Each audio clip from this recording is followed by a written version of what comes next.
राधे राधे बच्चों। अब हम कॉम्बिनेशन ऑफ रजिस्टर्स के बारे में बात कर रहे हैं और ये हमारे एनसीईआरटी का 10th टॉपिक है, 3rd चैप्टर का 10th टॉपिक। इसमें भी हम पहले सीरीज कॉम्बिनेशन की बात करते हैं। ठीक है, तो हमारे पास यहाँ पर दो रजिस्टेंसेस हैं बेटा, रजिस्टर्स हैं R1 और R2। ये आपस में सीरीज में जुड़े हुए हैं। ठीक है, तो इसमें जो है आपने जब पोटेंशियल डिफरेंस V लगाया तो इसमें I करंट फ्लो हुआ, तो इस पर पोटेंशियल ड्रॉप V1 और दूसरे पर पोटेंशियल ड्रॉप V2 होगा। ठीक है, तो ये सीरीज में कैसे हैं, ये कैसे मालूम पड़ता है बेटा कि पहले रजिस्टर का पहला पॉइंट यहाँ पर है और दूसरा यहाँ पर, दूसरे रजिस्टर का पहला पॉइंट इसी पर है और दूसरा वाला यहाँ पर, और इसी तरह से ये सीक्वेंस चलता है। तो सीरीज कॉम्बिनेशन में सभी एलिमेंट्स में करंट सेम रहता है। ठीक है, और पोटेंशियल ड्रॉप डिवाइड हो जाता है। अगर हम एक इक्विवेलेंट रजिस्टर की बात करें तो ये एक अकेला रजिस्टर इक्विवेलेंट कहलाएगा। कब कहलाएगा? जब इस पर सेम पोटेंशियल डिफरेंस लगाने पर उतना ही करंट फ्लो हो। तो इंपॉर्टेंट चीज क्या है, सीरीज कॉम्बिनेशन में करंट सेम रहता है। डिवाइड क्या हो गया बेटा? पोटेंशियल डिफरेंस डिवाइड हो गया। तो हमारे पास जो टोटल पोटेंशियल डिफरेंस था वो V1 और V2 में डिवाइड हो गया।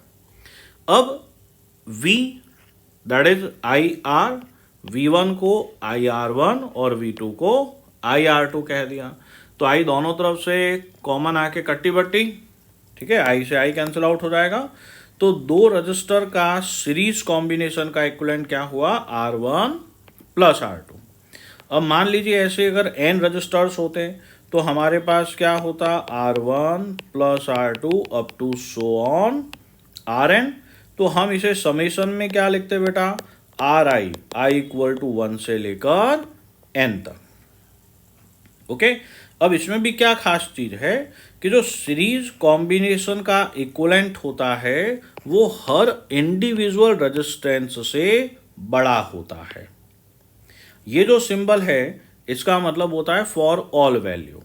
तो ये हमारे पास में क्या हुआ कि equivalent of series combination is greater than every individual resistance. ठीक है, जितने भी रेजिस्टेंस हैं सबसे बड़ा होगा for all value of Ri। अब मान लीजिए ये सारे रजिस्टर्स जो थे आइडेंटिकल हैं, तो हमारे पास equivalent Rs that is n times of R हो गया। अब हम ये देखना चाह रहे हैं कि सीरीज में पोटेंशियल का डिस्ट्रीब्यूशन कैसे था। तो V is directly proportional to R। भाई जो रजिस्टर बड़ा होगा उस पर पोटेंशियल डिफरेंस भी ज्यादा होगा, पोटेंशियल ड्रॉप ज्यादा होगा। तो मान लीजिए अपन ने ये दो रजिस्टर्स लिए R1 R2, इस पर पोटेंशियल V1, इस पर पोटेंशियल V2, दोनों में सेम क्या है? करंट सेम है। तो हम कह सकते हैं कि इसमें करंट I1 और इसमें करंट I2 बराबर होगी, तो I1 इक्वल टू I2। अब I1 का मतलब V1 बाई R1, I2 का मतलब V2 बाई R2। अब हम यहां पर क्या कर देंगे, आप V1 by V2 equal to R1 by R2 ले सकते हैं। दोनों तरफ +1 ऐड कर दो, मतलब V1 by V2 +1, R1 by R2 +1। LCM लेके सॉल्व करेंगे तो हमारे पास क्या आ जाएगा? V1 plus V2 by V2 equal to R1 plus R2 by R2। अब ध्यान से देखें, V1 प्लस V2 की जगह क्या आ गया? V। तो V2 की वैल्यू हमारे पास ये आती है। सिमिलरली V1 की वैल्यू बोलेंगे तो V1 होगा R1 divided by R1 plus R2 times of V। ठीक है, तो ये हमने दो रजिस्टर्स के हिसाब से देखा।